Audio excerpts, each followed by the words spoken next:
The plastic card was worth only 2 rand. On the morning Tendekayi Moyo lost his company, his house, and his marriage, it was the only thing he refused to throw away. The bank took the keys. The movers carried away the furniture. His wife left with a single suitcase. But the small blue card remained in the pocket of his worn jacket. 5 years earlier, it had belonged to a woman selling food beside a dusty road in Soweto. He barely remembered her face. She had never forgotten his. And before the week was over, that woman would walk back into his life carrying a secret that had been growing quietly for 5 years. The card sat in his palm while Ran tapped against the empty window frame. Before we continue, tell us where you're watching from and what your local time is right now. It's always fascinating to see how far these stories travel. And if you enjoy heartfelt stories about kindness, second chances, and unexpected turns in life, consider subscribing and joining us for the next chapter. The email arrived at 8:17 in the morning. Tendekayi Moyo read it 3 times before placing his phone face down on the kitchen counter. The message was short. The bank had completed its review. The final protections on his business accounts had been removed. All company assets would enter liquidation proceedings immediately. For several seconds, nothing moved inside the large house overlooking Johannesburg. The coffee machine continued humming. The refrigerator clicked. A gardener outside pushed a wheelbarrow across wet grass. The world did not stop simply because one man's life had begun to collapse. Tendekayi stood by the counter and stared at the marble floor beneath his feet. The veins in the stone looked like cracks spreading through ice. 3 years earlier, he had purchased the house after signing the largest logistics contract of his career. Back then, reporters had photographed him in front of the gate. Business magazines had called him one of the rising entrepreneurs in southern Africa. Young founders had asked him for advice. Banks had competed for his attention. Now, those same banks communicated through automated emails. No greetings, no phone calls, no signatures, only procedures, only numbers, only deadlines. Across the dining room, Rutendo sat silently with a mug between her hands. She had been awake before dawn. She already knew. She had seen the messages arriving during the night, the unopened letters stacked near the entrance, the missed calls, the lawyers, the auditors, the creditors. For months, both of them had been pretending things might recover. For months, they had spoken carefully around the truth. That morning, the truth finally entered the room and sat between them. Neither asked it to leave. "You should eat something," Rutendo said. Tendekayi nodded, but he did not move. The toast cooled on the plate. A thin line of steam disappeared into the air. Outside, clouds gathered over the city. Rain was coming, again. The rain had become a regular visitor during the worst months. It arrived without invitation and stayed longer each week. By noon, Tendekayi was sitting across from a bank representative inside a glass office tower. The young man across the desk could not have been older than 30. His tie was perfectly straight. His shoes reflected the ceiling lights. A silver pen rested neatly beside a folder. Inside the folder was the end of 20 years of work. The representative explained the process. Properties, vehicles, equipment, warehouses, accounts, everything followed procedures. Everything followed schedules. Everything followed regulations. Tendekayi listened. Occasionally he nodded. Occasionally he signed. At one point he noticed that the representative avoided direct eye contact whenever the conversation became personal. Not because he was cruel, not because he enjoyed what was happening, only because some jobs required people to stand beside pain without knowing where to place their hands. When the meeting ended, a printed document slid across the table. 72 hours. That was the remaining time before final possession procedures began. 72 hours before the house was no longer his. 72 hours before security companies changed access codes. 72 hours before the gates closed permanently. 3 days. The number followed him all afternoon. It appeared on elevator screens, on receipts, on digital clocks. 3 days, 3 days, 3 days. By the time he reached home, the rain had already started. Water streamed along the pavement, traffic lights reflected in puddles. The city looked blurred around the edges. Rutendo was waiting in the living room. A single suitcase stood beside the sofa. Dark blue, medium size, the same suitcase she had carried on their honeymoon many years ago. Neither of them mentioned it immediately. Instead, she folded a blanket, adjusted a cushion, straightened a stack of magazines. Small tasks, small delays.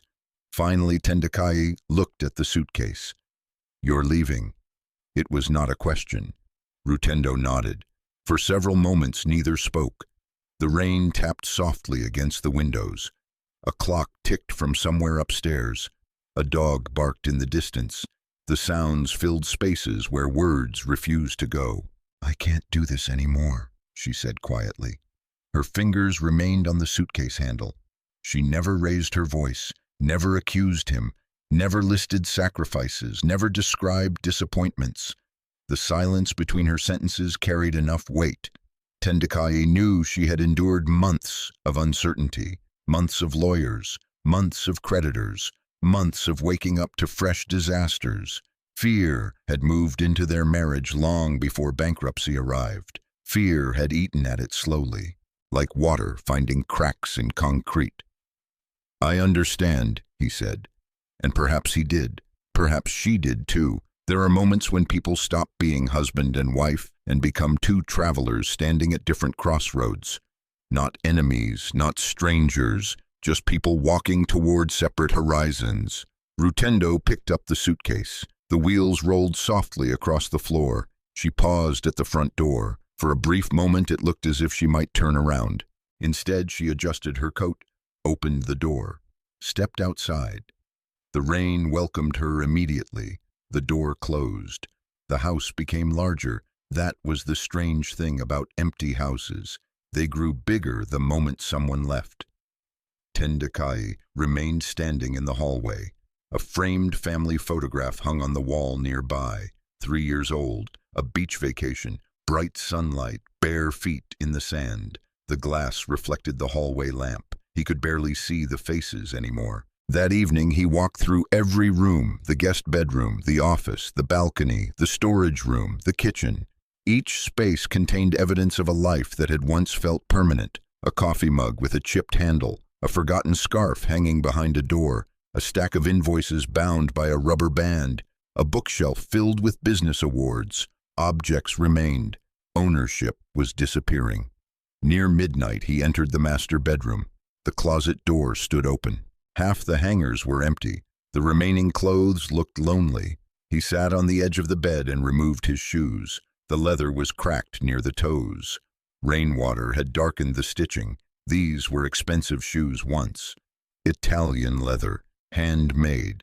He remembered the pride he had felt buying them. Now one sole had begun separating from the shoe. A small opening, nothing dramatic, just enough to let water inside. Just enough to remind him that expensive things aged, too. On the bedside table sat his phone. Another message had arrived. A notification from the auction company. Final inventory assessment scheduled tomorrow. Time remaining 48 hours. The countdown had already begun. He leaned back against the headboard and stared at the ceiling. Somewhere in the house, water dripped steadily from a faulty pipe. One drop. Pause. Another drop. Pause. The sound continued long after midnight. Outside, rain washed over the city. Inside, Tendekayi reached into the pocket of an old jacket hanging beside the bed. His fingers found a small piece of plastic, a faded blue card, worn corners, scratches across the surface. 2 rand, 5 years old. For reasons he could not explain, he placed it carefully on the bedside table instead of throwing it away. The rain continued falling. The countdown continued moving. And under the yellow glow of the lamp, the small blue card waited beside the cracked leather shoe. 5 years earlier, Johannesburg looked different to Tendekayi Moyo. Not because the streets were different. Not because the buildings were different. Not because the city had changed. He was different.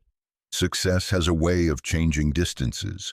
People standing 10 meters away begin to feel 100 meters away. Problems that belong to others become invisible. Voices become background noise. That Tuesday morning, Tendekayi left his office before sunrise. The city was already awake. Street vendors arranged crates beside sidewalks. Taxi drivers leaned against their vehicles drinking tea. Workers hurried toward factories and warehouses. A thin layer of morning dust floated above the roads. Tendekayi noticed almost none of it.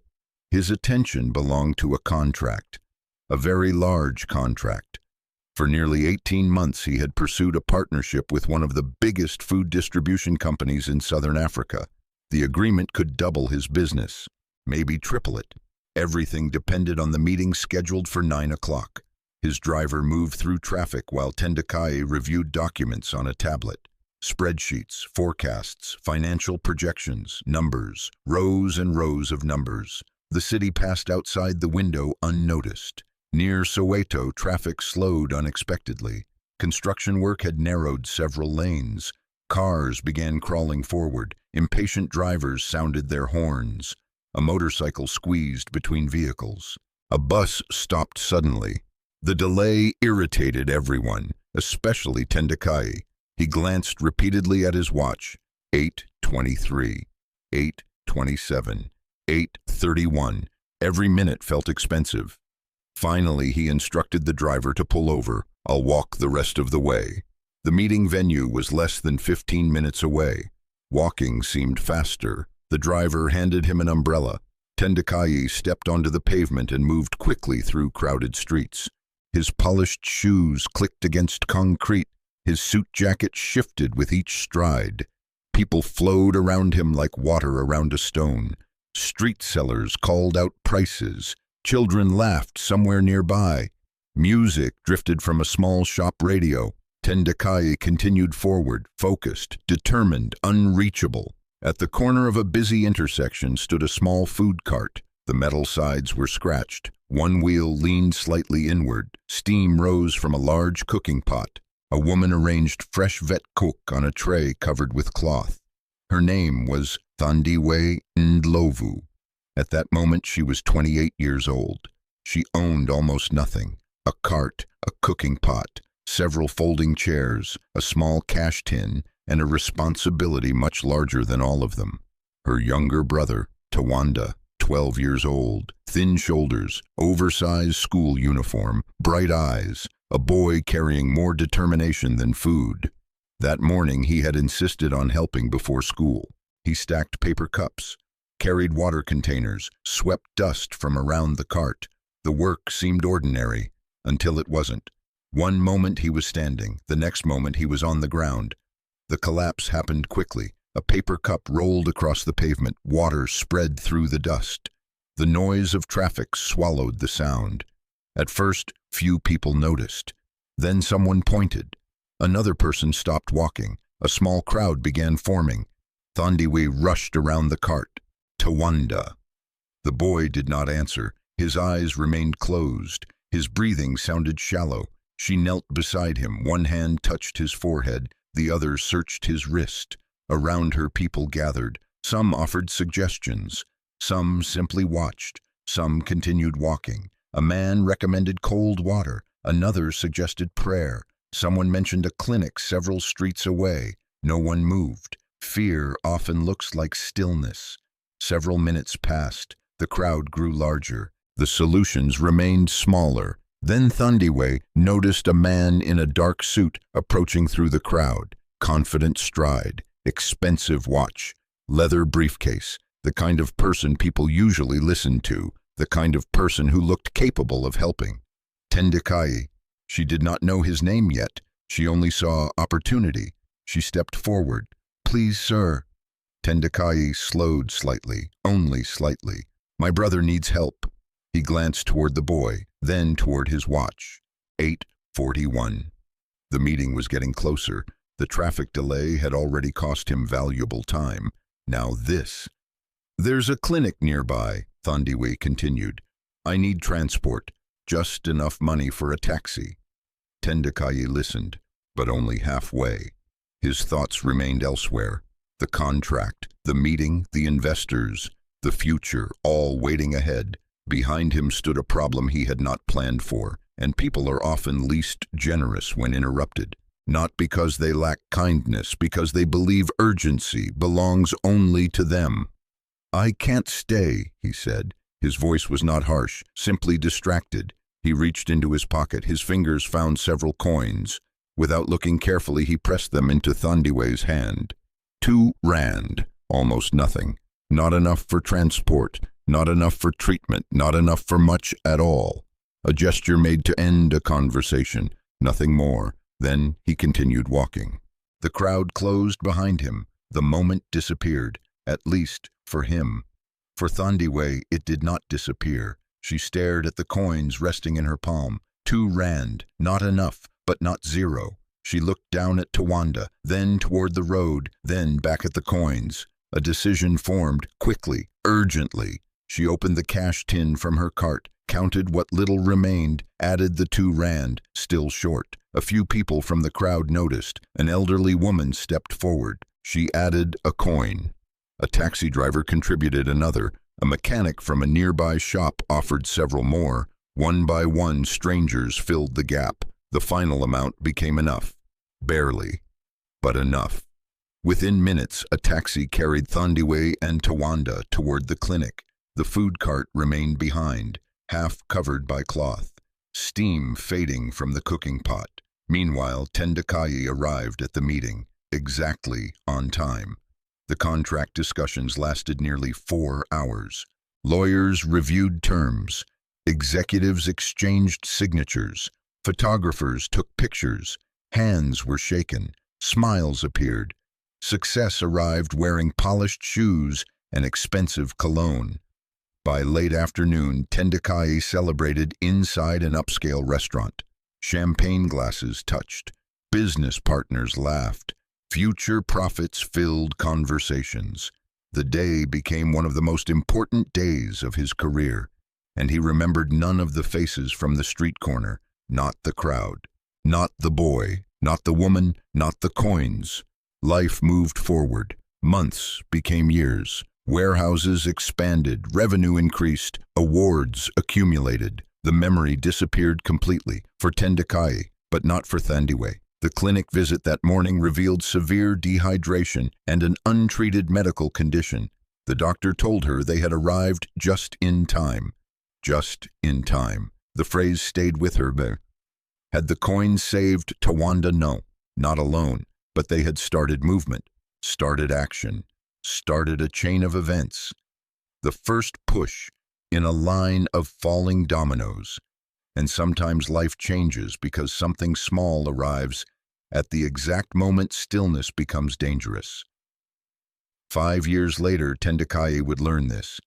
5 years later, he would understand why a woman remembered a moment he had forgotten. 5 years later, he would discover that people often measure kindness differently from those who give it, because the giver remembers the amount. The receiver remembers the timing. On that long-ago morning after leaving the clinic, Tendekayi picked up something that had fallen near the food cart during the confusion. A small blue plastic meal card, accidentally dropped from Tendekayi's jacket pocket. She kept it. Not because it seemed valuable, not because she expected to see him again, simply because she intended to return it someday. The card went into a small metal cash tin beside the remaining coins. A scratched blue card. A dented metal box. A promise with no date attached. As evening settled over Soweto, sunlight reflected against the tin's worn lid. Inside rested the card that would one day lead her back to Tendekayi Moyo. The first night arrived quietly. No announcement, no ceremony, no warning. One day Tendekayi Moyo owned a house with 12 rooms. The next day he carried everything he still possessed inside a single duffel bag. The transition took less than 24 hours.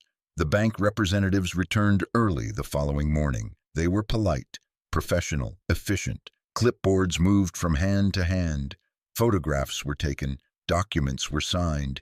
Keys changed ownership. By noon, Tendekayi found himself standing outside the gate. The gate that had once opened automatically whenever his car approached. The gate that now remained closed. A security guard waited nearby, not the same guard as before. A younger man, new uniform, new instructions, new loyalties. The young guard offered an uncomfortable nod, nothing more, nothing less. Tendekayi nodded back, then he walked away. His duffel bag rested heavily against one shoulder. The cracked leather shoes rubbed against his heels.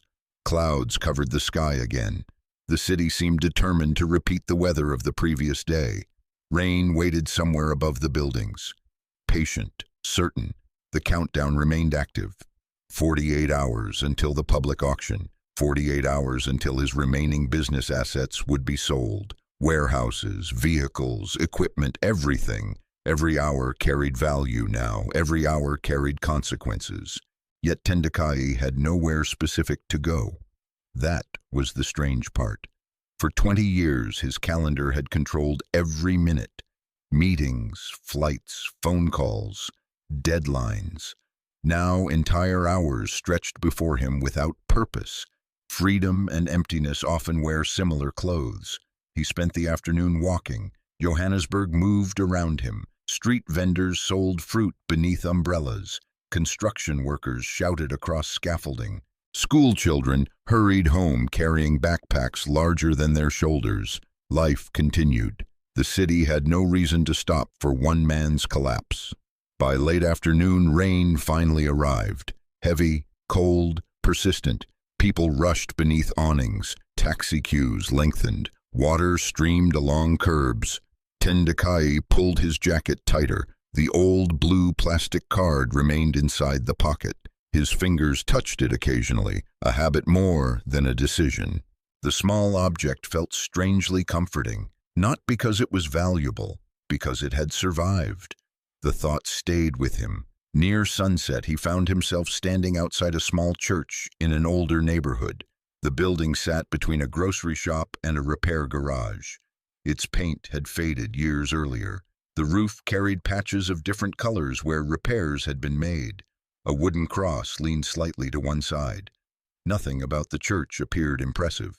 Nothing about it appeared temporary either. Rain hammered the roof. A narrow overhang provided shelter. Several people already occupied the space. An elderly woman wrapped in blankets. A man sleeping against a wall.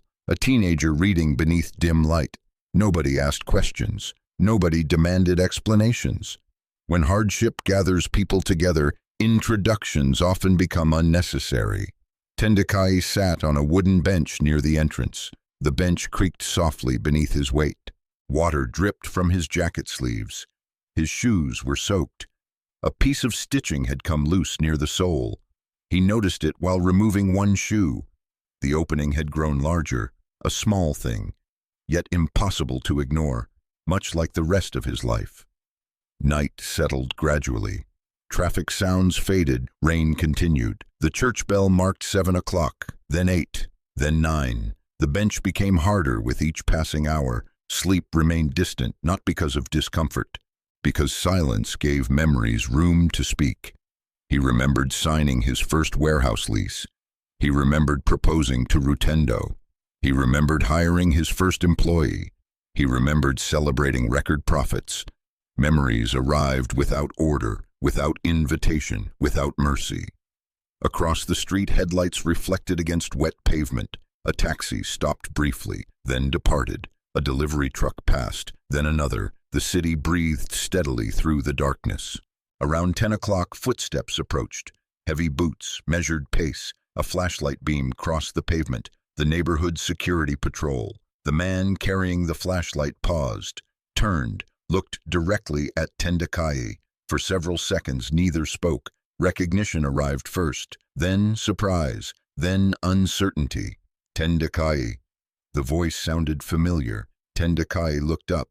The security officer lowered the flashlight.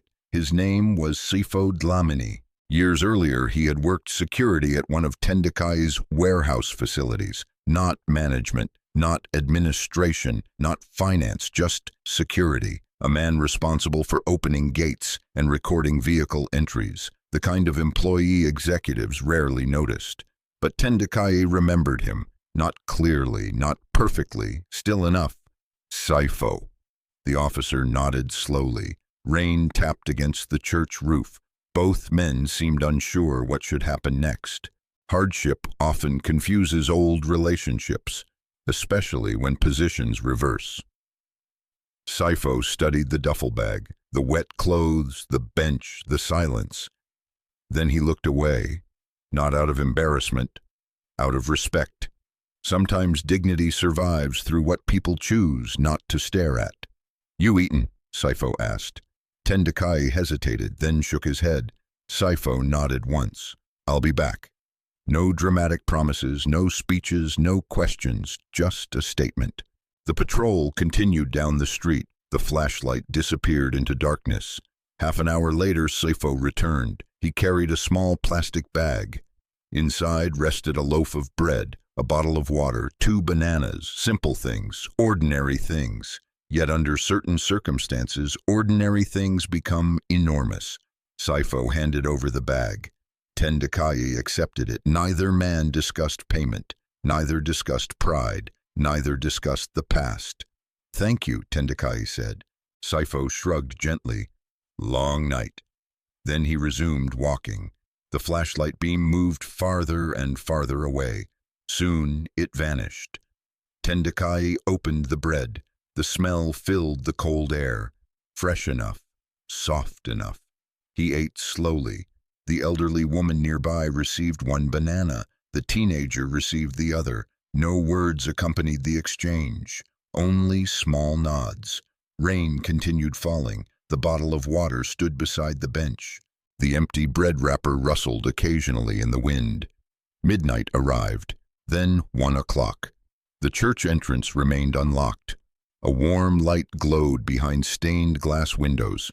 Someone inside had left a lamp burning, a small act, a deliberate act. Light costs money. Someone had chosen to spend it anyway. The thought lingered. At around 2 in the morning, Tendekayi reached into his jacket pocket. The blue plastic card emerged. Its edges were worn smooth. Tiny scratches crossed the surface. He rotated it beneath the streetlight. 5 years. 5 years carrying something he barely remembered obtaining. Why had he kept it? He honestly did not know. People throw away valuable things every day. Yet sometimes they keep meaningless objects forever, perhaps because a forgotten part of the mind recognizes significance before understanding it. The rain softened. A light mist replaced the storm. Across the road, a newspaper page blew along the pavement before catching against a fence. The city seemed quieter now, gentler, almost thoughtful. Tendekayi slipped the card back into his pocket. Then he checked his phone. Battery 17%. 1 new notification. Auction schedule confirmed. Time remaining 48 hours. The number stared back at him. 48 hours, 2 days. The final countdown continued. He locked the screen, placed the phone beside him, and finally leaned back against the bench. Sleep approached slowly, not fully, not deeply, just enough to carry him into morning. As his eyes closed, the church bell shifted slightly in the wind above, and somewhere beyond the sleeping city, a woman named Tendekayi Ndlovu was already preparing for a journey that would bring her back into his life. On a table near her doorway sat a dented metal cash tin. Inside rested a memory she had protected for 5 years. Morning arrived without sunlight. A blanket of gray clouds hung over Johannesburg. The church roof still dripped from the previous night's rain. Small puddles reflected the pale sky. Tendekayi woke before dawn. For several seconds he forgot where he was. The wooden bench, the church entrance, the duffel bag beneath his arm. Then memory returned. Slowly, completely. The auction, the bank, Rutendo. 48 hours. No, 47 now. The countdown had continued while he slept. The elderly woman who had shared the shelter was already gone. The teenager, too. Only the faint imprint of their presence remained. A folded newspaper, an empty plastic bottle, a blanket crease on the bench. People came and went. The world rarely paused long enough to explain where. Tendekayi rubbed his hands together against the morning cold. His stomach tightened. The bread from the night before was gone, the water bottle nearly empty. A church volunteer unlocked the front doors and greeted him with a nod. Nothing more, no questions, no curiosity. Some people understand that dignity often survives inside silence. Across the street, businesses began opening. Metal shutters rattled upward. Delivery trucks arrived. The smell of frying dough drifted through the air. Life resumed, as though yesterday had never happened. Around 9 o'clock, Tendekayi walked toward a nearby public square. Benches surrounded a small fountain. Children chased pigeons between the paving stones. Street vendors arranged merchandise beneath colorful umbrellas. The city felt alive, busy, unconcerned. He sat alone and checked his phone. Battery 11%. No missed calls, no messages from friends, no messages from former colleagues. The silence felt heavier than rejection. At least rejection required effort. Silence required nothing. He slipped the phone away. Nearby, a businessman laughed into a headset. A woman hurried past carrying flowers. A delivery rider navigated through traffic. Everyone seemed to belong somewhere. Everyone seemed expected somewhere. Tendekayi remained seated, a man between destinations. Near noon, hunger returned, more insistent this time, the kind that tightened muscles and slowed thoughts. He considered spending some of the little cash remaining in his wallet. Then he hesitated. Every rand mattered now. Every coin carried future consequences. The auction remained less than 2 days away.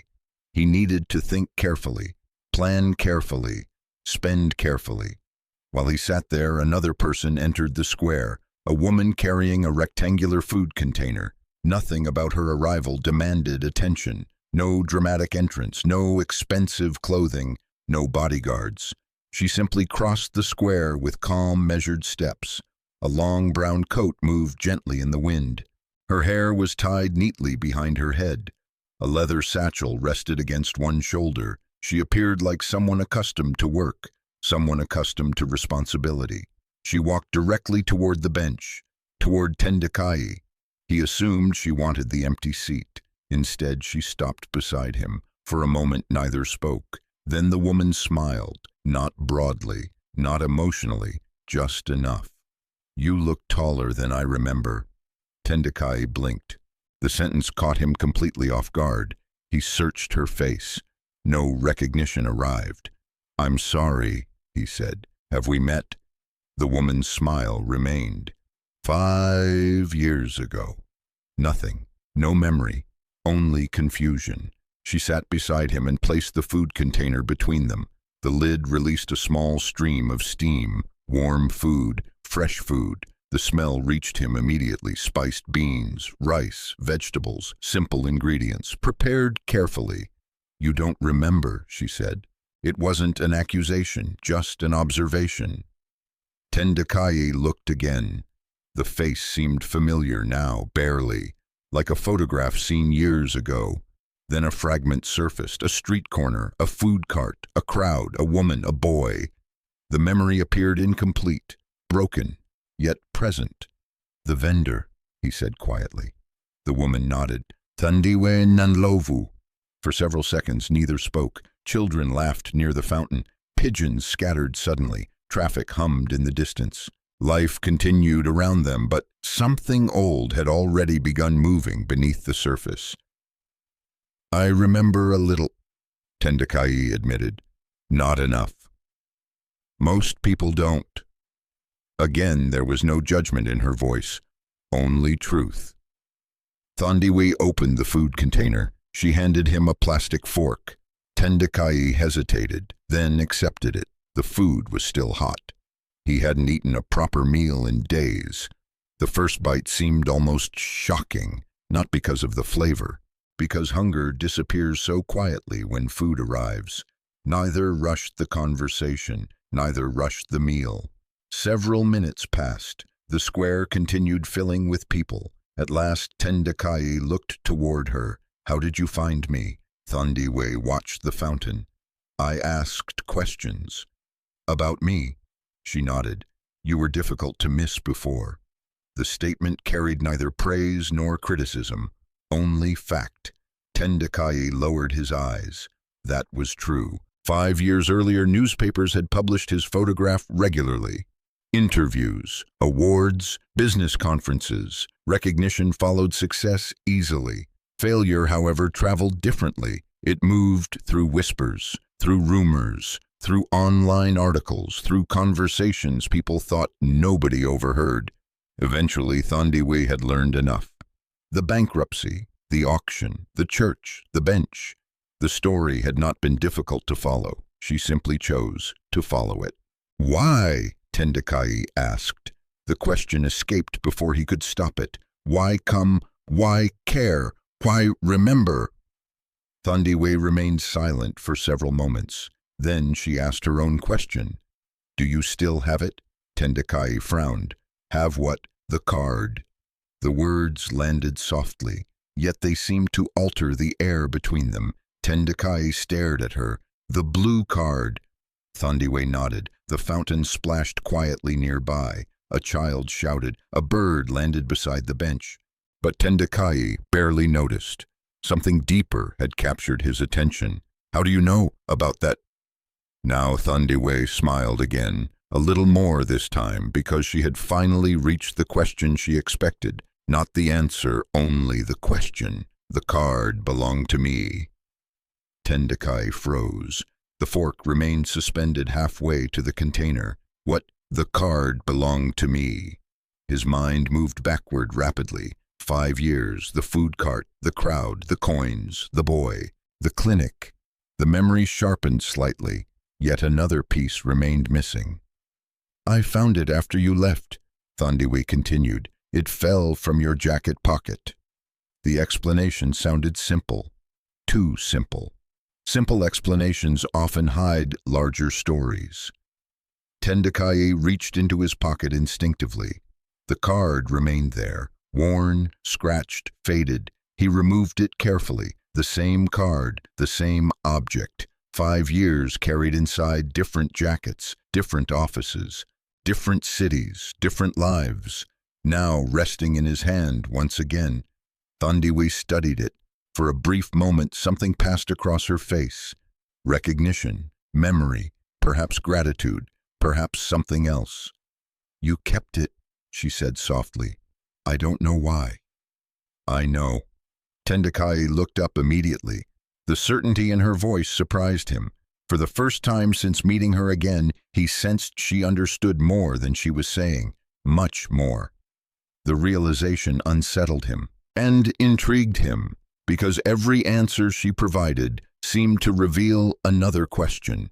The card belonged to her, but why did it matter? Why remember it for 5 years? Why search for him now? Why bring food? Why sit beside him when everyone else had walked away?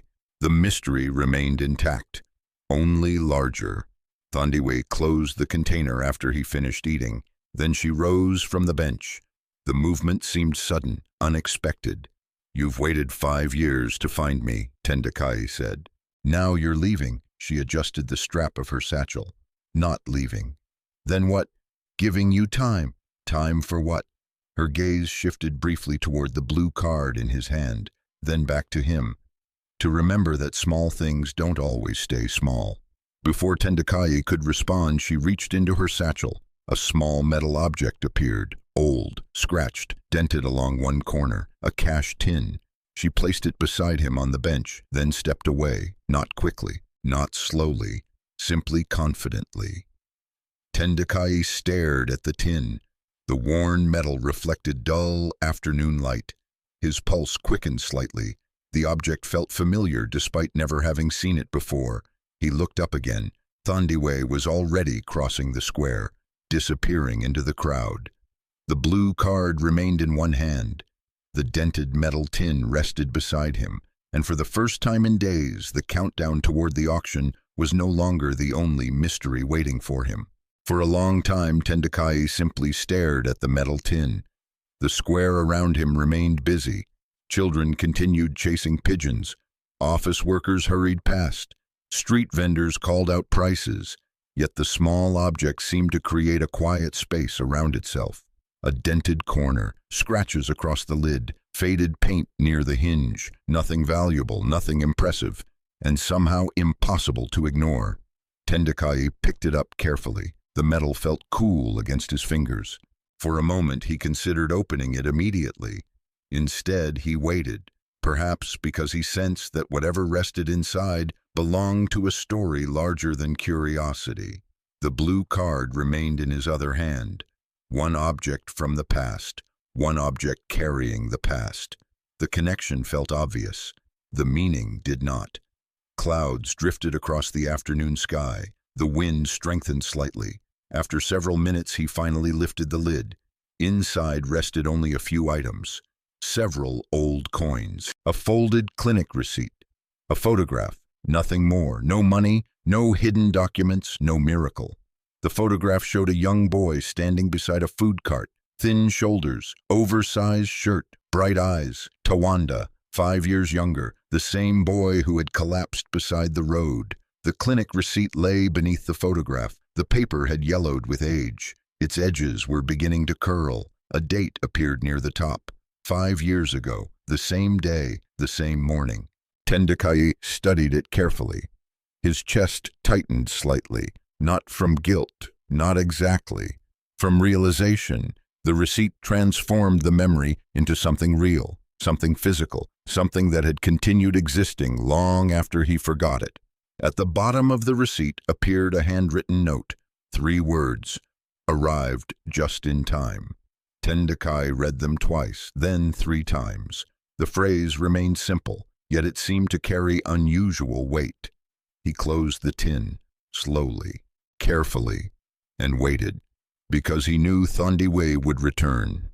People do not hand over 5-year-old memories without intending to continue the conversation. She arrived shortly before sunset, the same calm walk, the same brown coat, the same leather satchel. She sat beside him without asking permission, not because she lacked manners, because some conversations begin long before people sit down. Neither spoke immediately. The city provided enough sound to fill the silence. Traffic, footsteps, distant music, life. Eventually, Tendekayi handed her the tin. "You kept all this?" Tendekayi nodded. "Yes." "For 5 years?" "Yes." He looked down at the photograph. "And the receipt?" Another nod. No explanation, not yet. Tendekayi waited. The silence stretched. Then Tendekayi opened the tin herself. She removed the clinic receipt, folded it carefully between her fingers. "The doctor said we arrived just in time." Her voice remained steady. No drama. No performance. Only memory. "The clinic almost closed before we got there." Tendekayi listened. "The taxi driver wanted payment first." She unfolded the receipt. "The clinic wanted registration first." The paper rustled softly in the wind. "I remember counting every coin." She smiled faintly. "A terrible time to discover how good I was at mathematics." Tendekayi almost smiled. Almost. The sadness inside the memory softened the humor. "Your 2 rand wasn't enough." The statement surprised him. For years he had assumed the coins had solved something, helped somehow. Now he learned the truth. It had not been enough, not even close. Tendekayi seemed to read the thought immediately. "No," she said, "it wasn't enough." The words hung between them. Then she continued, "But it started something." Tendekayi remained silent. "The crowd saw you stop." She looked toward the fountain, not for long, not very generously. Again, no accusation, only honesty. But people saw it. A breeze lifted several loose strands of hair. She tucked them behind one ear. "When you left, an older woman added money." Her fingers tapped lightly against the tin. "Then a taxi driver." Tap. "A mechanic." Tap. "A shop owner." Tap. One by one. The sound stopped. The amount grew. Understanding began forming slowly, like dawn appearing through fog. They helped because they saw someone else help first. Tendekayi nodded. "Exactly." The square suddenly felt quieter, though nothing around them had changed. Tendekayi stared at the pavement. 5 years. 5 years carrying a story he never knew existed, not because anyone hid it, because he never asked. Thandiwe removed the photograph next. The image of Tawanda seemed brighter in the evening light. He survived. Tendekayi looked at the boy's face. The smile, the oversized shirt, the awkward posture, a child caught between illness and determination. Yes, the answer came softly. He survived. The words carried relief even after five years. Perhaps some memories never stop being immediate. Tendekayi exhaled slowly. I didn't know. I know. Again, no blame, no judgment, only fact. Many people cause consequences without ever seeing them. Many people receive consequences without ever meeting their source. Life often works that way. The fountain splashed quietly. Water rose, water fell. The cycle repeated endlessly. Tendekayi looked toward Thandiwe. Why find me now? At last, the question that mattered. Thandiwe smiled gently, not because the answer was simple, because she had expected it for years. Because you needed help. The response sounded almost absurd. Tendekayi laughed once. A short, disbelieving sound. You don't owe me anything. No, she agreed immediately. I don't. That answer surprised him even more. Most people would have insisted, would have called it repayment, gratitude, debt, something. Thandiwe called it none of those things. Then why? She folded the photograph and returned it to the tin. Because someone helped my brother. The simplicity felt frustrating, incomplete. Tendekayi shook his head. I barely helped. Maybe. Her eyes met his, but help doesn't always arrive measured by amount. The sentence lingered, heavy, unexpectedly heavy. Around them shadows lengthened, streetlights flickered on, one by one. Gold reflections appeared across the fountain water. Evening settled over Johannesburg. For several minutes neither spoke. Then Thandiwe opened her satchel. From inside she removed a small notebook. Its cover showed years of use. Bent edges, creased corners, a rubber band holding it closed. She turned several pages, then handed it to Tendekayi. The handwriting inside looked careful, organized, precise. Names, dates, numbers, plans, business notes, community projects, supplier contacts, ideas, years of effort, years of growth. Tendekayi glanced through several pages. Confusion returned. What is this? My first business notebook. He looked up. She nodded. The food cart became a second cart. Page. Then a third. Page. Then a kitchen. Page. Then a delivery van. Page. Then a warehouse. Tendekayi stopped turning pages. A warehouse. The words stood out immediately, his former world, his former life. Thandiwe watched his reaction. I kept records from the beginning. The notebook returned to her satchel. Everything started there. She touched the metal tin. And here. The implication landed quietly. The food cart, the clinic, the crowd, the coins, the notebook, the warehouse, all connected. One long chain, 5 years in motion. Yet even now she wasn't telling him everything. He sensed it, felt it. Every answer revealed another hidden room, another unopened door, another layer beneath the story. The sky darkened further. Streetlights reflected in the fountain. The evening crowd began thinning. People headed home, restaurants filled, office towers emptied. Life shifted toward night. Thandiwe stood, not abruptly, not dramatically, simply stood. You should rest tonight. Tendekayi rose as well. What happens tomorrow? The question left his mouth before he realized it. Tomorrow suddenly felt important. Thandiwe adjusted her satchel. Tomorrow you'll meet someone. Who? A brief smile appeared. The same smile from earlier, patient, knowing, mysterious. My brother. The answer struck him unexpectedly.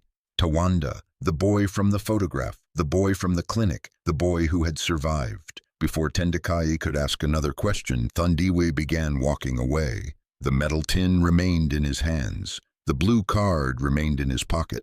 And now a new name traveled beside them, Tawanda. 5 years ago, he had been a child lying unconscious beside a food cart. Tomorrow he would step back into the story. The next morning began with a phone call, not because someone missed Tendekayi, not because someone worried about him, not because someone wanted him back. The call arrived because rumors move faster than compassion. Tendekayi was sitting outside the church when his phone vibrated. Battery 4%. One incoming call. Rutendo. The screen glowed weakly in his hand. For several seconds he simply watched it ring. Then he answered. Hello? A pause. Rain clouds drifted slowly across the morning sky. Where are you? Rutendo asked. Her voice sounded controlled, measured, careful. The way people sound when they are trying not to reveal the real reason for a conversation. Tendekayi looked toward the street. Why? Another pause, longer this time. Then she exhaled softly. I heard someone has been helping you. There it was. Not concern, information, not emotion, curiosity. The difference mattered. I've met someone. Who? A woman. The silence that followed carried its own weight. A bus passed nearby. The church bell rang once. Still no answer. Finally, Rutendo spoke. What woman? I don't know how to explain it. That was true.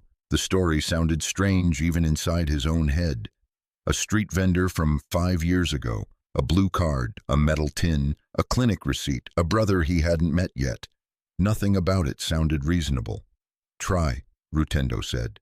Tendekayi remained silent, because he wasn't sure where the story began or where it was heading.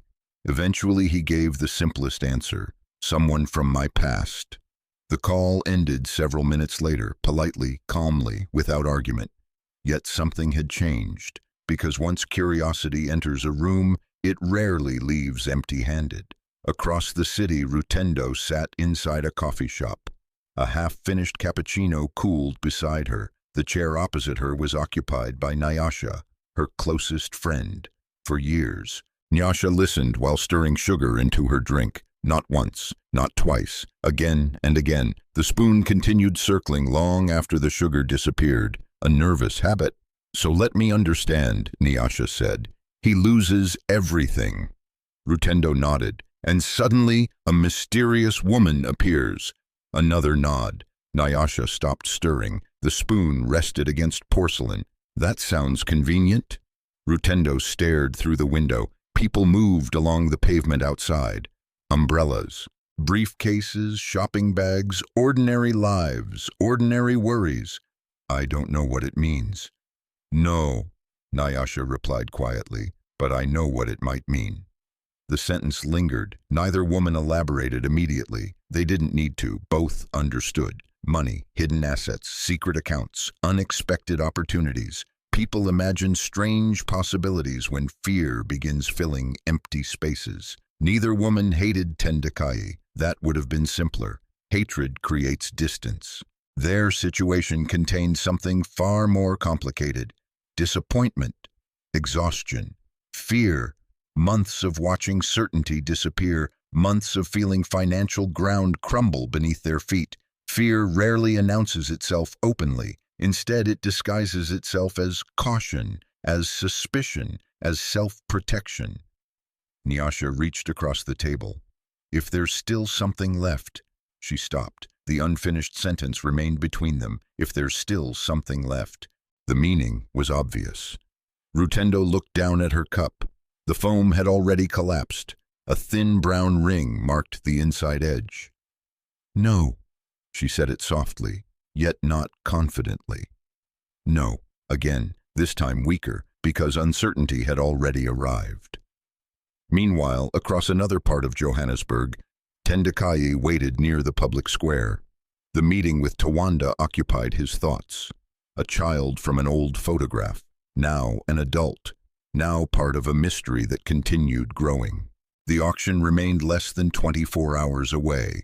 Yet strangely, he thought about it less.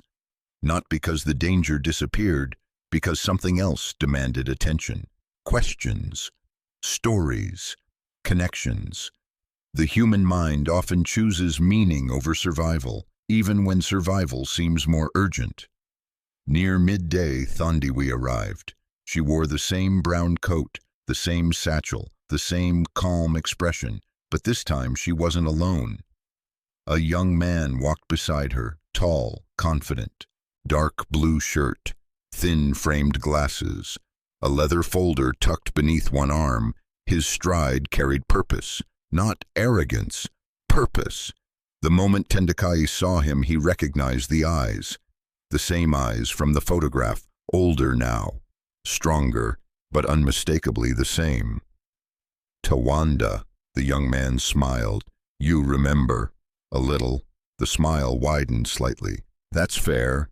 They shook hands, a simple gesture, yet it carried five years inside it.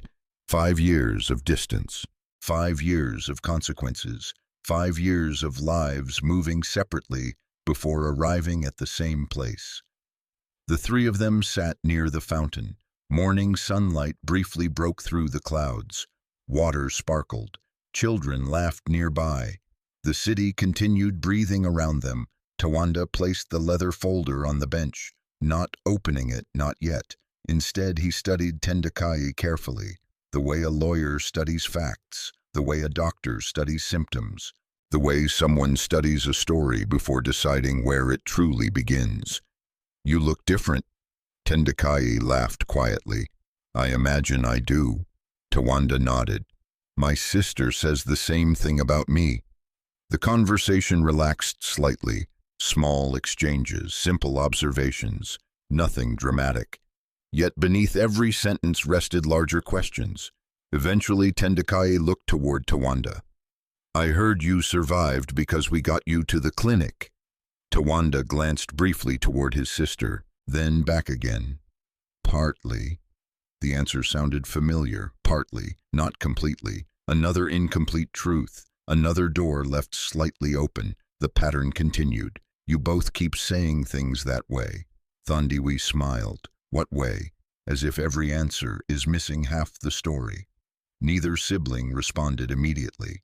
Instead, Tawanda opened the folder. Several documents rested inside, neatly organized, color tabs, handwritten notes, printed records, professional work. "Serious work." Tendekayi frowned. "What is that?" Tawanda slid the folder across. "Something you should see."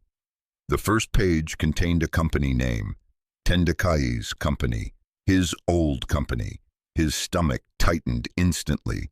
He flipped another page. Financial records, internal reports, audit summaries.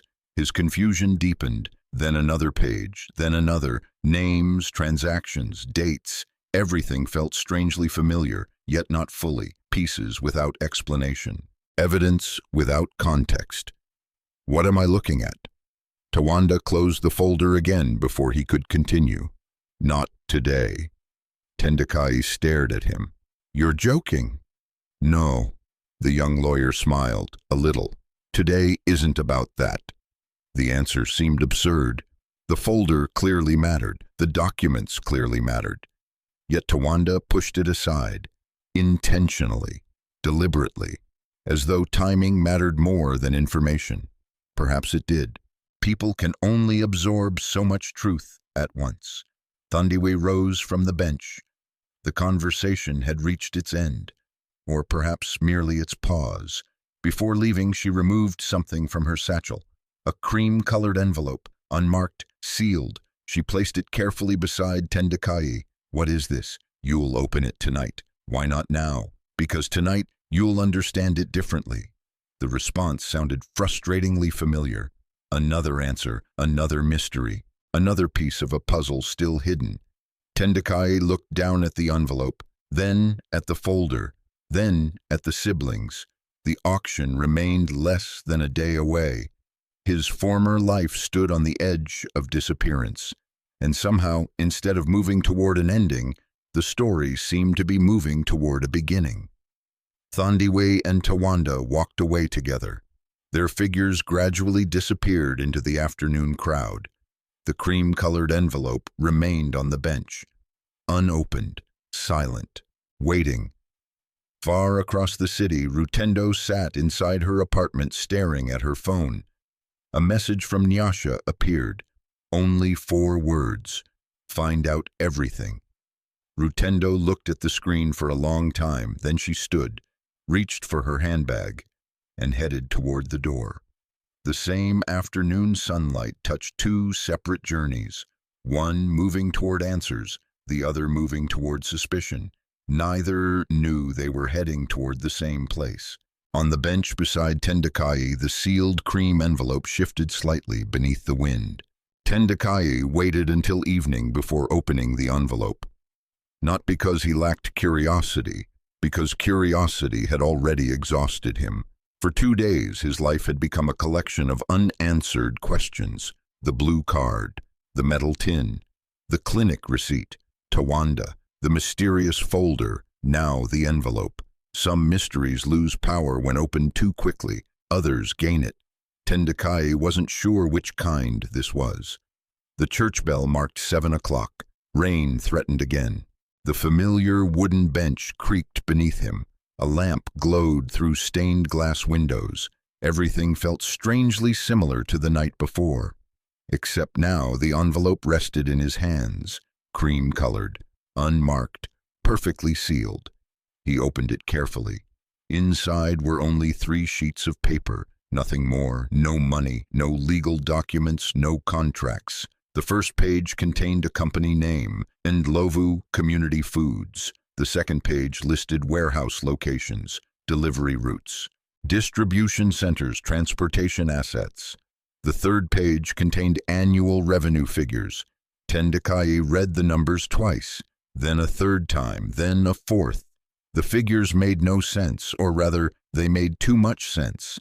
The company was successful, very successful. The revenue exceeded what many regional logistics firms generated. The transportation network stretched across multiple communities. The growth rate looked remarkable. The business appeared stable, efficient, profitable. Tendekayi lowered the papers slowly. The image of the food cart returned immediately. The scratched metal sides, the steam rising from a cooking pot, the woman standing beside it. 5 years. Only 5 years. He looked again. The numbers remained unchanged. A company worth millions, built from a roadside food cart, built by Thandiwe. The realization sat quietly beside him, heavy, not because of jealousy, because of perspective. His own company had required investors, loans, partnerships, corporate offices, entire departments. Thandiwe had started with almost nothing and somehow built something extraordinary. The rain began shortly afterward, soft at first, then steadier. Tendekayi folded the documents carefully and returned them to the envelope. Sleep arrived late that night. Questions occupied too much space. Morning arrived sooner than expected. The countdown continued. Less than 24 hours remained before the auction, the final day, the final chapter, or so he thought. Around 9 o'clock, Thandiwe arrived at the church. No explanations. No greetings longer than necessary. Come with me. That was all she said. Tendekayi picked up his duffel bag. The envelope remained inside. Together they boarded a small delivery vehicle. The city rolled past the windows. Traffic lights, construction zones, apartment blocks, street vendors, morning commuters, Johannesburg unfolding one neighborhood at a time. For nearly 40 minutes, neither spoke. Eventually, the vehicle turned into an industrial district. Warehouses lined both sides of the road. Large loading bays, shipping containers, delivery trucks, forklifts moving between buildings. Business, movement, purpose. The vehicle stopped. Thandiwe stepped out first. Tendekayi followed. A large sign stood above the entrance gate. Ndlovu Community Foods, the same name from the documents. For several moments he simply stared. The facility wasn't luxurious. No glass towers, no marble reception areas, no corporate branding. Yet everything appeared functional, active, alive. Workers moved confidently between loading zones. Drivers checked schedules. Warehouse staff organized inventory. Nobody seemed rushed. Nobody seemed idle. The place carried the rhythm of competence, a rhythm Tendekayi recognized immediately. "You own this." Thandiwe nodded. One of them. The words settled heavily. One of them. Not the only one. Not the largest one of several. A forklift passed carrying crates of produce, fresh vegetables, packaged grains, cooking oil, staple foods, the things ordinary families actually needed, not luxury products, not prestige items, necessities. Thandiwe led him inside. The warehouse smelled faintly of cardboard and spices. Clipboards hung from walls. Schedules covered notice boards. Employees greeted her naturally, comfortably, not with fear, not with exaggerated admiration, simply respect, the kind that develops through years of shared work. As they walked, Tendekayi noticed something else. People smiled when they saw her, not every person, not constantly, but often enough to matter. That detail stayed with him. Leadership leaves traces, sometimes in profits, sometimes in faces. They reached a small office overlooking the warehouse floor.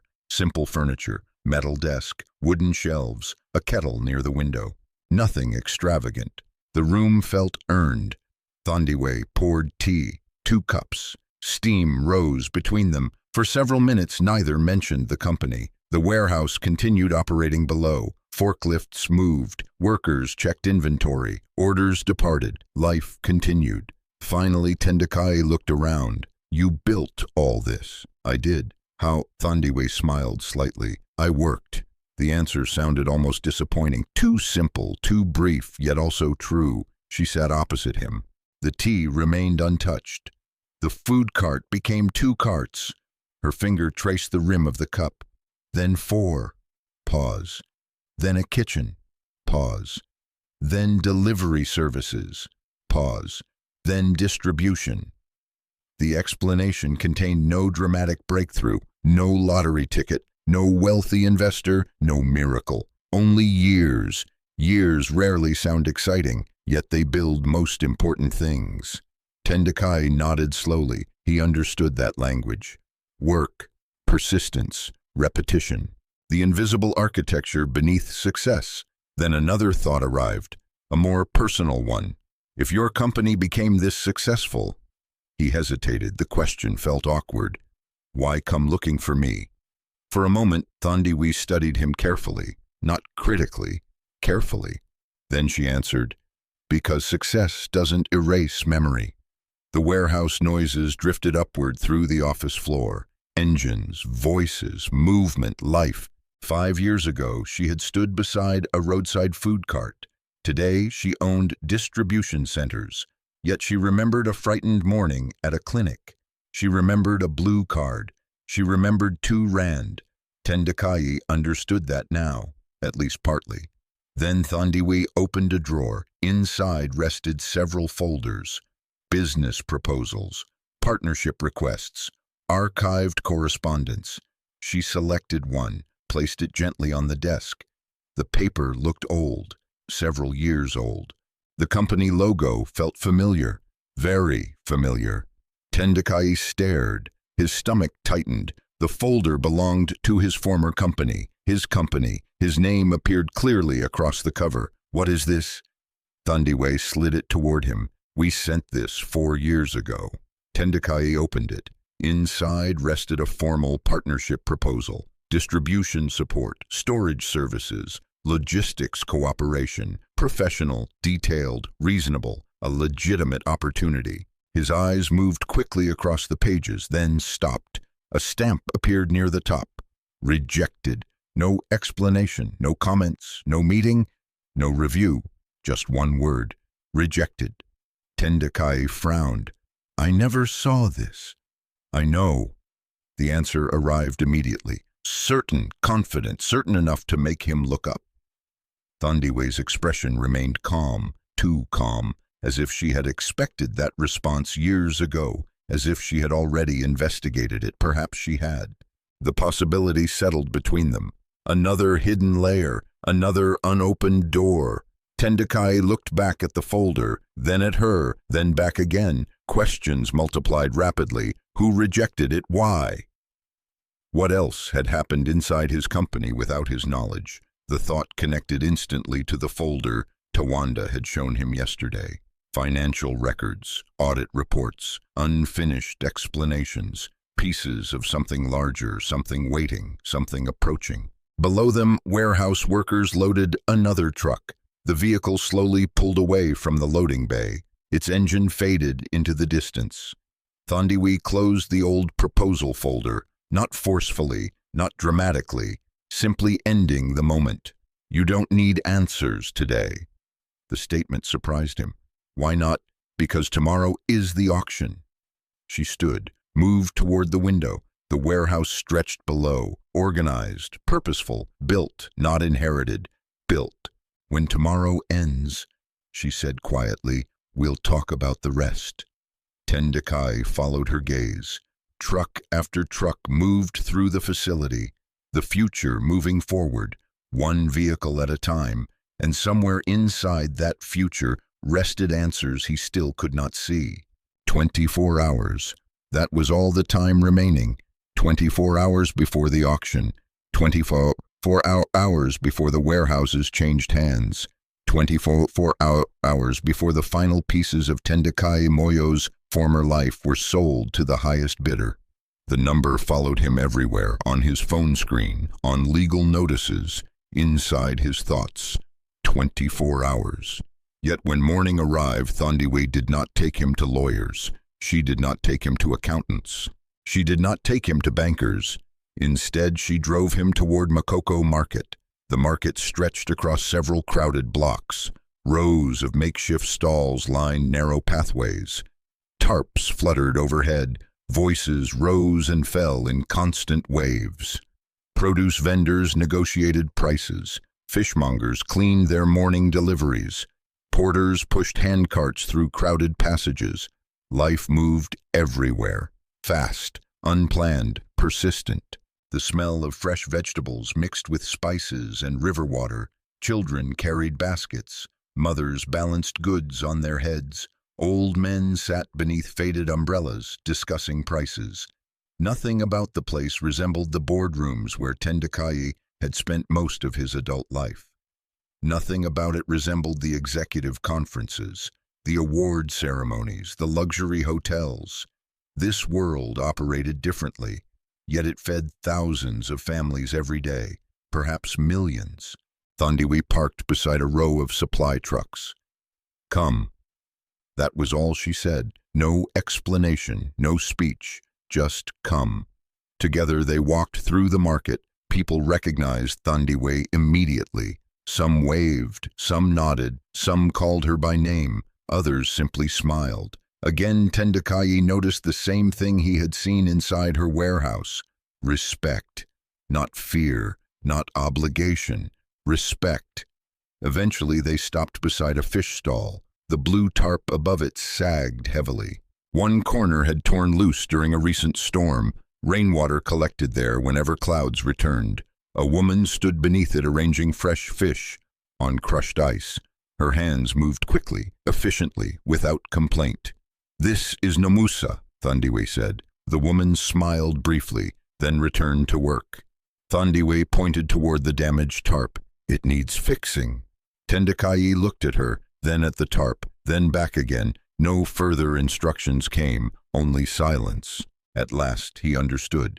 She wanted him to help. Not advise, not manage. Help. The realization felt strangely unfamiliar. 20 years of leadership had trained him to solve problems from offices, from meetings, from spreadsheets. Not ladders, not ropes, not tarps. Yet 20 minutes later he found himself standing on a crate securing loose canvas above the stall. The rope scratched against his palms. The wind tugged at the material. His jacket caught on a rusted metal hook. The work was awkward, clumsy, slow. Nomusa watched occasionally while continuing her sales. No one applauded, no one thanked him dramatically. The tarp simply became secure. The problem simply disappeared. One small repair, one small result. Then they moved on. A vegetable stand needed shelves reinforced. A storage crate needed carrying. A delivery cart required a broken wheel replaced. Again and again and again, small tasks, physical tasks, necessary tasks. Hours passed. The market continued breathing around them. At midday, Tendekayi's hands were dirty. His shirt carried dust. His shoulders ached. The work felt surprisingly honest, not noble, not transformative, just honest. Near a produce stall, an older merchant offered him a bottle of water. The man recognized him. Tendekayi saw it immediately. The pause, the second look, recognition. Years earlier, the same merchant had probably read newspaper articles about him, seen interviews, watched business reports. Now he stood sweating beneath a torn market awning. The merchant handed over the water anyway. Nothing more, nothing less. The bottle felt cool against his palm. He drank gratefully. By late afternoon, they reached another section of the market. This area looked older, rougher, more worn. Many stalls operated with minimal protection from weather. Several vendors stored goods inside wooden crates. Others worked beneath patched tarps held together by wire and hope. Tendekayi stopped walking. Her gaze moved slowly across the market. Then she spoke. "For years, your company supplied cold storage facilities." Tendekayi nodded. Yes, she pointed toward the surrounding stalls. Most of these people couldn't afford them. The statement wasn't criticism, just reality. He looked around. Many vendors lost products regularly. Spoiled goods, damaged inventory, reduced profits. A different world from the one he once managed. Then Tendekayi continued. Several times, community groups requested smaller storage contracts. The memory returned instantly. The rejected proposal folder, his former company, the unanswered requests, the opportunities that vanished before reaching his desk. Tendekayi lowered his eyes. "I never saw most of those requests." "I know." Again, the same answer. "I know." The certainty continued unsettling him. How much did she know? How much had Tawanda discovered? How much of his company's collapse remained hidden beneath the surface? The questions stayed with him, yet today wasn't about answers. Today was about seeing, really seeing, perhaps for the first time. A sudden gust of wind crossed the market. Dust swirled briefly. One of the leather shoes on Tendekayi's feet finally surrendered. The damaged sole separated completely. Half hanging, useless. He stopped walking, looked down. The shoe looked ridiculous. Expensive Italian leather, handmade stitching. Years ago it had symbolized achievement, status, success. Now it flapped awkwardly against cracked pavement. The market vendors noticed. A few smiled, not mockingly, simply because life occasionally produces funny moments. Even difficult days contain them. Tendekayi stared at the shoe. Then unexpectedly he laughed. A genuine laugh, short but real. The sound surprised even him. Tendekayi watched quietly. "What?" He lifted the damaged shoe slightly. "I spent more money on these shoes than some families earn in a month." She waited. "And now they can't survive one market." That earned a small smile from her, only a small one, but enough. Without another word, Tendekayi sat on a crate, removed both shoes, placed them beside the pathway, then continued walking in inexpensive work boots borrowed from a nearby vendor. The abandoned shoes remained where he left them. Brown leather, cracked soles, rain stains, a symbol no longer required. As evening approached, the market began closing. Tarps lowered, goods packed away, trucks loaded. The day slowly folded itself into night. Tendekayi and Tendekayi sat beside a loading dock watching workers finish their tasks. The sky glowed orange near the horizon. Forklifts moved in the distance. A train horn echoed somewhere beyond the city. The moment felt calm, temporary, fragile. Finally, Tendekayi spoke. "Tomorrow." Tendekayi nodded. "Tomorrow." The auction. Both understood. Neither needed additional words. Then she handed him a folded piece of paper. No envelope this time, just paper. Simple, direct. He opened it carefully. Inside appeared an address. Nothing more, no explanation, no instructions. Only an address. He looked up. What is this? A place. Obviously. A faint smile crossed her face. The first real smile he had seen all day. Be there at 8 tomorrow morning. Before the auction. Yes.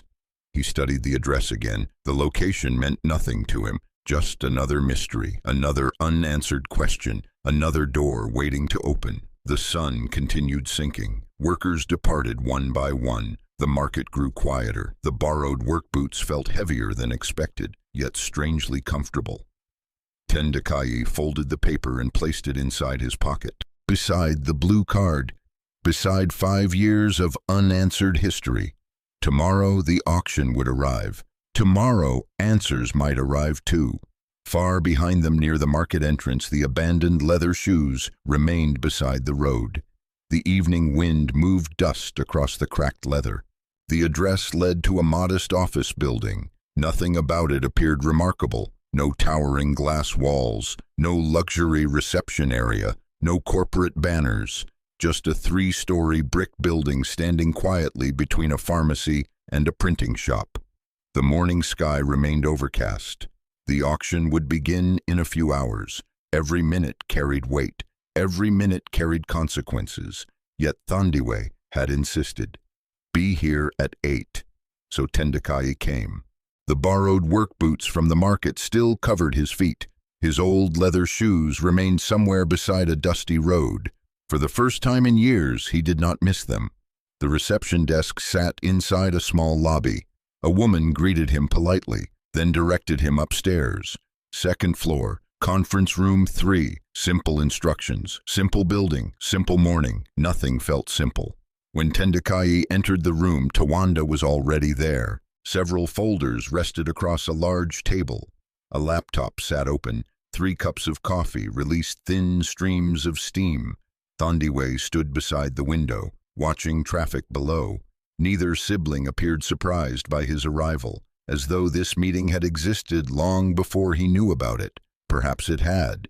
Tendekayi sat down slowly. The room felt unusually quiet. Not tense. Prepared. That was the word. Prepared. Tawanda opened one of the folders. At last. No more delays. No more hints. No more half answers. Today, he said calmly, you get the rest of the story. The statement settled over the room. Outside, a taxi stopped at a traffic light. Pedestrians crossed the street. A bus passed. Life continued. Inside, 5 years of hidden connections waited to be revealed. Tawanda turned the first page. Financial reports, audit records, internal correspondence, official documents, thousands of ordinary details that rarely attract attention, until they do. 3 years ago, Tawanda began, your company started losing money in places that didn't make sense. Tendekayi nodded slowly. He remembered small discrepancies, unexplained losses, contracts underperforming unexpectedly, minor issues, at first, then larger ones, then dangerous ones. Tawanda continued, at the time you believed it was market pressure. Yes, because that's what your finance department reported. Another page turned. A highlighted section appeared. Then another.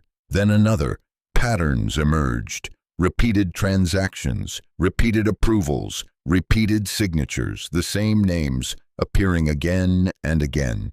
Tendekayi leaned forward. Recognition arrived immediately. The signatures belonged to his former chief financial officer, a man named Victor Maseko, trusted, experienced, respected for nearly a decade. Another name appeared, his former business partner, Kelvin Dubé, the man who had stood beside him at conferences, business launches, award ceremonies, years of shared success, years of shared decisions. Tendekayi stared silently. The room seemed smaller now. The documents seemed louder. Tawanda spoke carefully, not dramatically, like a lawyer presenting facts. Nothing more, nothing less. The two of them created shell vendors. Page. Redirected logistics contracts. Page. Inflated maintenance costs. Page. Approved false transportation expenses. Page. Transferred revenue through intermediary accounts. Each sentence landed quietly, yet together they built something enormous. A structure, a pattern, a betrayal measured not by one act, but by repetition. Years of repetition. The coffee remained untouched. No one seemed interested in drinking it. Tendekayi looked at another document, then another, then another. Every page answered one question and created a dozen more. Finally, he looked up. "How did you find this?" The answer came from Tendekayi. "Because Tawanda spent 4 years looking." 4 years. The number lingered longer than expected. Tendekayi frowned. Why? Not accusation, not suspicion, genuine confusion. Why would someone spend 4 years investigating a company that wasn't theirs? Tawanda closed one folder, opened another. This one contained older papers, much older. Near the top rested a familiar logo, Tendekayi's company. Again. Then he understood. The rejected proposal, the partnership request, the folder from yesterday. Tawanda nodded as if reading his thoughts. Our proposal disappeared.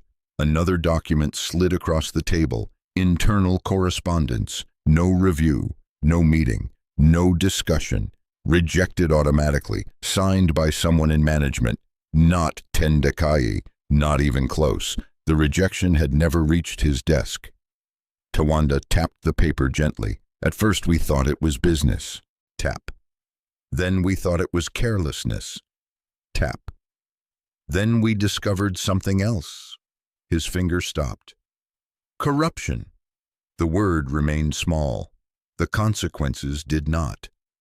Tendekayi moved toward the table. Her hands rested lightly against the chair. When our proposal disappeared, we started asking questions.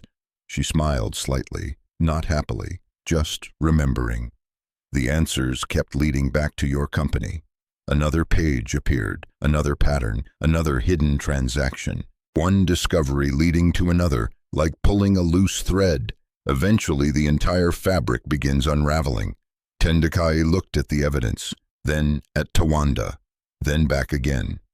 The room remained silent, not because there was nothing to say, because some truths require space after arriving.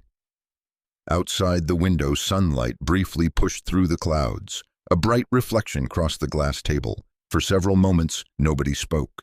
Finally, Tendekayi asked the question sitting at the center of everything. Why help me again? The same question, perhaps the most important one. Tawanda leaned back slightly. The answer arrived without hesitation. Because justice isn't revenge. The room became still. The simplicity of the statement made it stronger. Not revenge, justice. There was a difference, a significant difference. Many people spend years confusing the two. Tawanda continued. When I was 12, I survived because enough people helped. His gaze remained steady. The doctor. Pause. The taxi driver. Pause. My sister. Pause. The strangers. Pause. And yes, a final pause. You. The word hung quietly in the air, not because Tendekayi had done much, because he had done something, a beginning, a first movement, a first push. Years ago, Tendekayi measured that moment by amount. 2 rand. Tawanda measured it differently, by timing. The same lesson Tendekayi had tried to explain. At last, it settled fully. Not every act changes a life alone. Sometimes it starts a chain that does.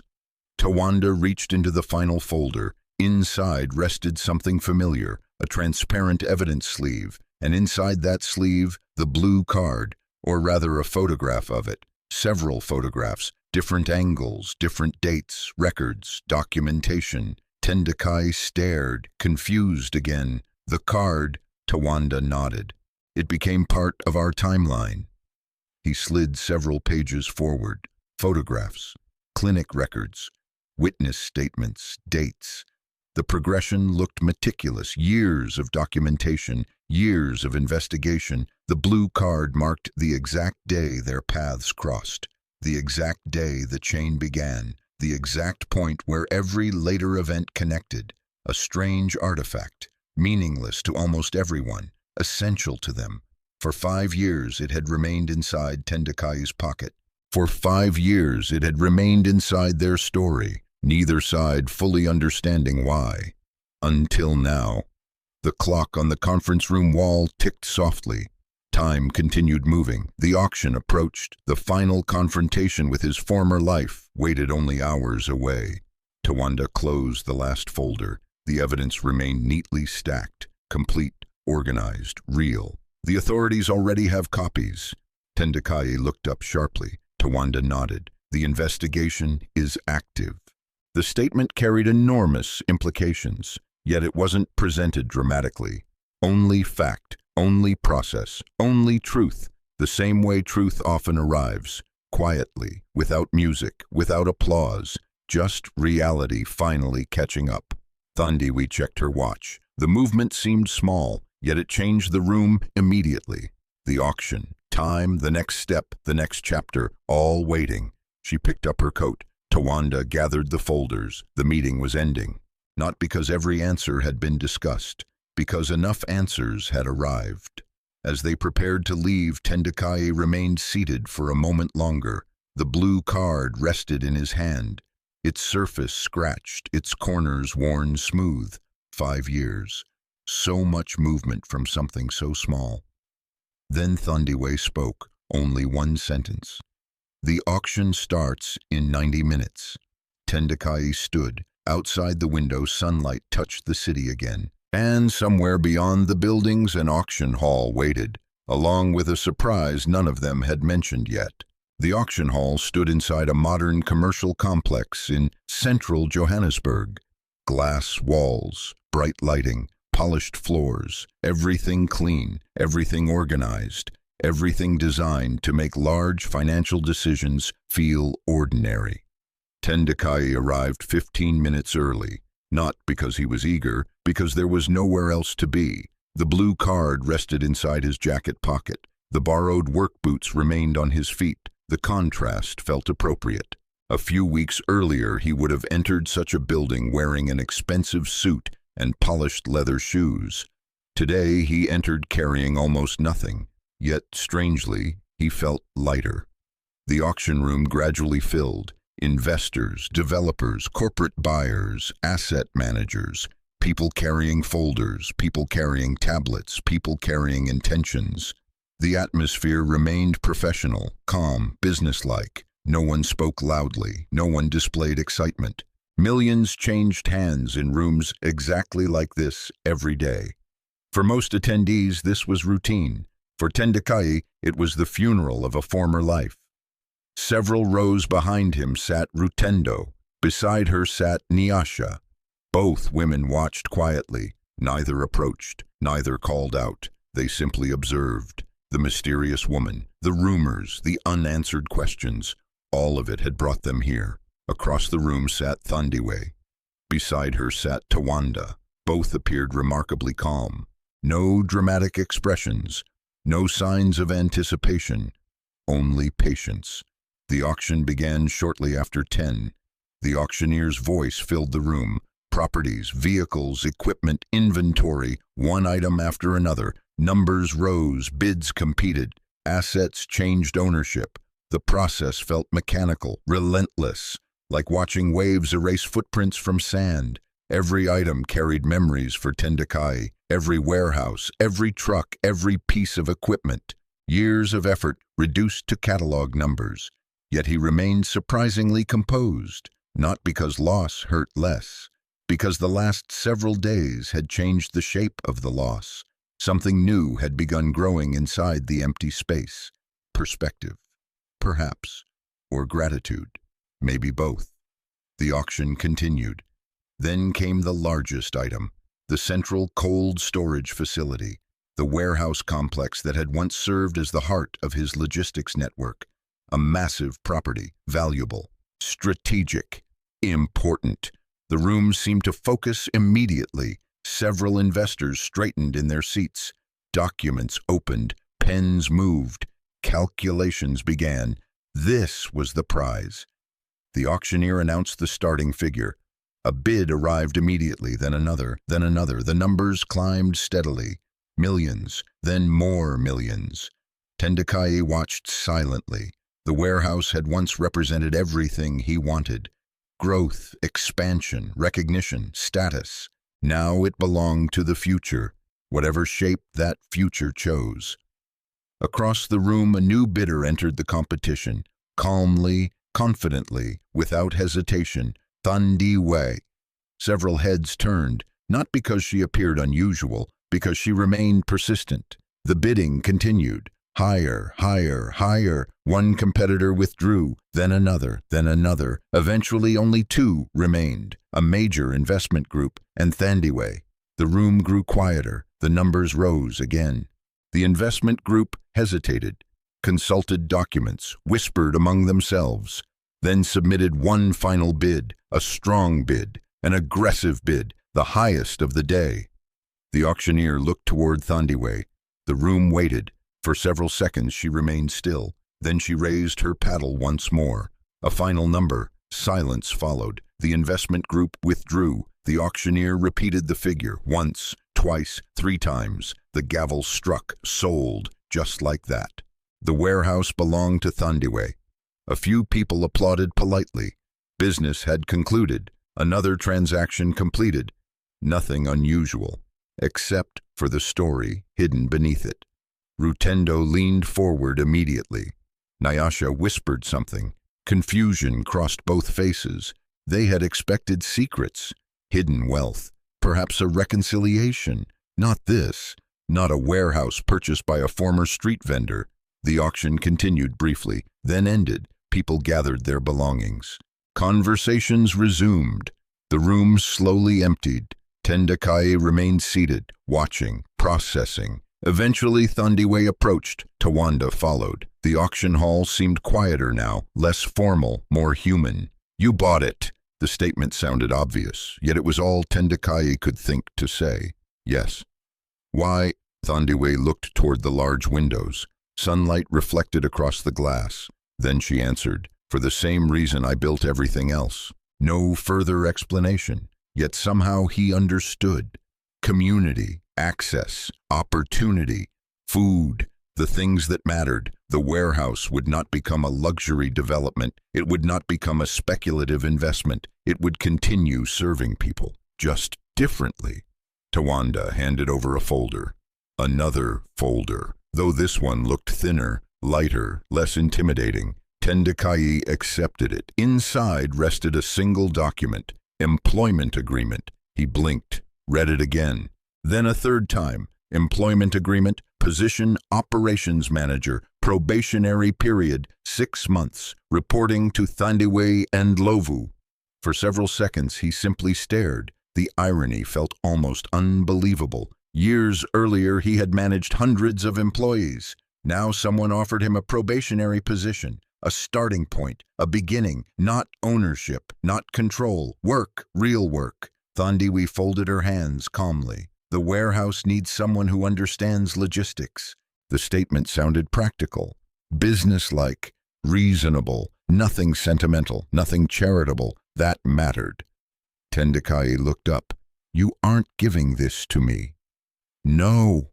Her answer arrived instantly. I'm offering it. A small difference, an enormous difference. The distinction settled deeply. Not rescue, opportunity, not pity, responsibility. The same thing she had built for herself, the same thing she now extended toward him. Across the room, Rutendo watched everything. The contract, the conversation, the expressions. No hidden fortune appeared, no secret account, no dramatic inheritance, only a job, a real job, an ordinary job. For the first time since arriving, her shoulders relaxed slightly, perhaps because reality finally replaced imagination, perhaps because she understood something she hadn't expected. The mysterious woman had not come to save Tendekayi's wealth. She had come to save his chance to rebuild. The difference mattered a great deal. Several weeks later, the warehouse operated under new ownership, new systems, new contracts, new goals. The changes appeared gradually, one shipment at a time, one delivery at a time, one day at a time.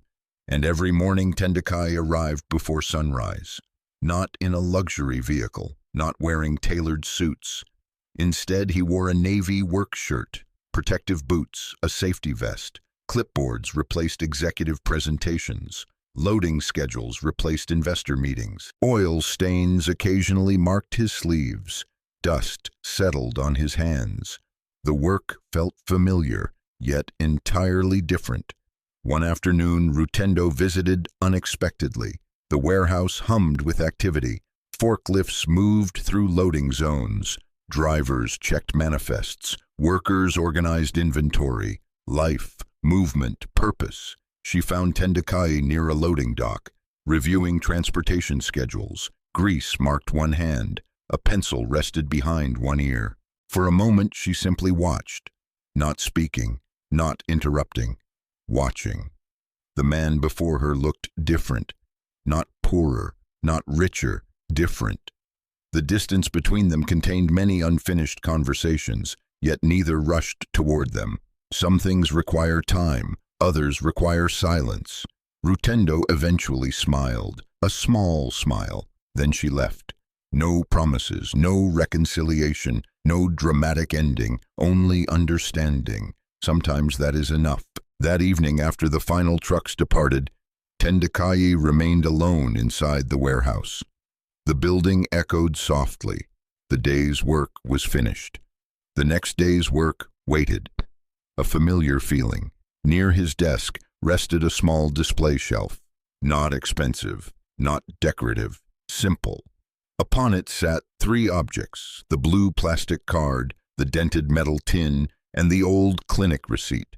Small things, objects most people would overlook, yet entire lives had changed around them. Outside, the warehouse lights illuminated the parking lot. Inside, Tendekayi picked up the blue card one final time. 5 years earlier, it had slipped from his pocket without notice. 5 years later, it had led him back to himself.